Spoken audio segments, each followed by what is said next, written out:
अच्छा बड़ा ख्वाब देखकर जो आता है ना ट्रेडिंग में, कि ट्रेडिंग में बहुत ज़्यादा पैसा बना लूँगा, ये कर दूंगा, वो कर दूंगा 1 साल के अंदर में, तो वो 3 महीना 6 महीना के अंदर उसको मार्केट लात मार के भगा देता है। तो ट्रेडिंग एक सर्वाइवल गेम है। 3 साल 4 साल 5 साल आपको मार्केट में समय देना पड़ेगा, तभी आप ट्रेडिंग को सीख पाओगे। जितना ज़्यादा आप ट्रेडिंग को समझ दोगे उतना ज़्यादा आपको नॉलेज बढ़ेंगे ट्रेडिंग में, और जब नॉलेज बढ़ेंगे तो कॉन्फिडेंस आएगा ट्रेड लेने में कि हाँ ये ट्रेड मेरा स्ट्रेटजी बन रहा है तो मैं इस पर ट्रेड लूँगा।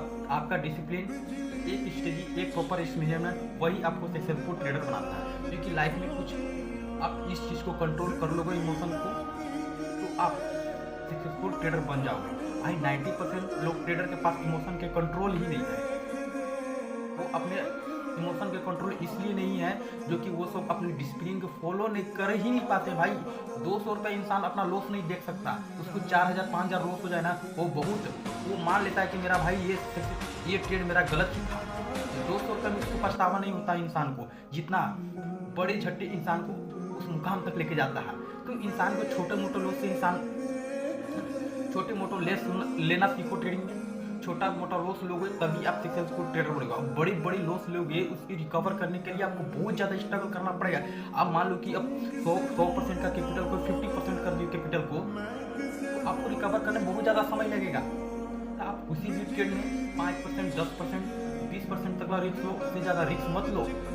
आप छोटे पैसे से रिस्क लोगे, आपको ग्रो करने के चांसेस बहुत ज़्यादा हो जाएंगे। आप बड़ी बड़ी लॉसेज ले वो ट्रेडिंग में, तो आप उसको रिकवर नहीं कर पाओगे जल्दी। तो आप छोटे छोटे रिस्क लो, आप बड़े बड़े प्रॉफिट बुक करना सीखो। तो उतने ज़्यादा आप ट्रेडिंग में वही लोग सफल होते हैं जो कि डिसिप्लिन को फॉलो करते हैं। 90% ट्रेडर के पास डिसिप्लिन ही है ही नहीं। अंदर अपने आप को अंदर तो इमोशन कंट्रोल है ही नहीं भाई इंसान को। इंसान अपने अंदर से इमोशन को निकाल दे, इमोशन खो देते हैं भाई ट्रेडिंग में। 90% इमोशन खो देते हैं ट्रेडर, इसलिए उन लोग पास इमोशन को अपने आप को कंट्रोल नहीं कर पाते हैं। ट्रेडिंग को, ओवर ट्रेडिंग को रोक नहीं पाते हैं, और लॉसेज को रोक नहीं पाते हैं कम में, उसको बड़ी लॉसेज ले जाते हैं। ओवर ट्रेडिंग का और बड़ी ओवर ट्रेडिंग कर देते हैं, बहुत ज़्यादा ओवर ट्रेडिंग करते हैं उन लोग की बड़ी बड़ी लॉसेज हो जाते हैं। तब जाके उन लोग के समझ में आता है कि मैं ओवर ट्रेडिंग कर रहा हूँ, और जब वो सारे पैसे उड़ जाते हैं तब उस बंदे को ठिकाना आ जाता है कि मैं ट्रेडिंग अब लिमिट में करूँगा, इमोशन को कंट्रोल करना सीखूंगा, डिसिप्लिन करना सीखूंगा, तब वो जाके सक्सेसफुल ट्रेडर बनता है। ये गलतियाँ करते हैं ट्रेडर, न्यू ट्रेडर, न्यू सबसे पहले ट्रेडर न्यू आते हैं, जल्दी से उसको पैसा बनाने की होता है। क्योंकि जितने भी न्यू ट्रेड आते हैं सबसे ज़्यादा पैसा बनाने के लालच में आते हैं। अब मार्केट आपको बिना नॉलेज के पैसा कभी दे ही नहीं सकता भाई। ट्रेडिंग उसी को पैसा देता है जिसके पास नॉलेज। आपके पास नॉलेज है आपको ट्रेडिंग पैसा देगा, आपके पास नॉलेज नहीं है तो आपको ट्रेडिंग पैसा नहीं देगा। आज वही लोग सक्सेसफुल ट्रेडर है जिसके पास नॉलेज है, डिसिप्लिन है, risk management, proper risk management के साथ ट्रेड करते हैं, वही आज सक्सेसफुल ट्रेडर है। आज तो 90% के ट्रेडर के पास तो इमोशन की कंट्रोल ही नहीं है। तो इमोशन खोता है वो ट्रेडिंग में पैसा भी खोता है अपने आप को। तो ट्रेडिंग में आप इमोशन कंट्रोल करना सीखो कि इमोशन होता क्या है। डिसिप्लिन के सीखो। तो आपके अंदर डिसिप्लिन नहीं हो तो आप ट्रेडिंग में सक्सेसफुल ट्रेडर कभी नहीं बन पाओगे। आज 90% लोग ट्रेडर के पास डिसिप्लिन है ही नहीं, इसलिए आज 90% ट्रेडर फेल है।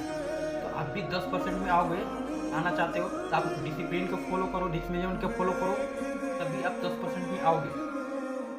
इसलिए ट्रेडिंग एक सर्वाइवल गेम है। जितना ज़्यादा आप लॉन्ग टाइम टिके रहोगे मार्केट में, उतना ज़्यादा आपका नॉलेज बढ़ेंगे, और आप जितना ज़्यादा नॉलेज बढ़ेंगे तो आपके अंदर कॉन्फिडेंस आएगा ट्रेड लेने के लिए। आप सही ट्रेड को पकड़ पाओगे। अच्छे खासे मार्केट को आपने 4 साल 5 साल मार्केट में समझ दिया तो आप समझ जाओगे कि अप ट्रेंड क्या होता है, डाउन ट्रेंड क्या होता है, साइडवेज क्या होता है। आप इसके पीछे कब समझोगे? जब मेहनत करोगे 3 साल 4 साल, तभी आपको समझ में आएगी कि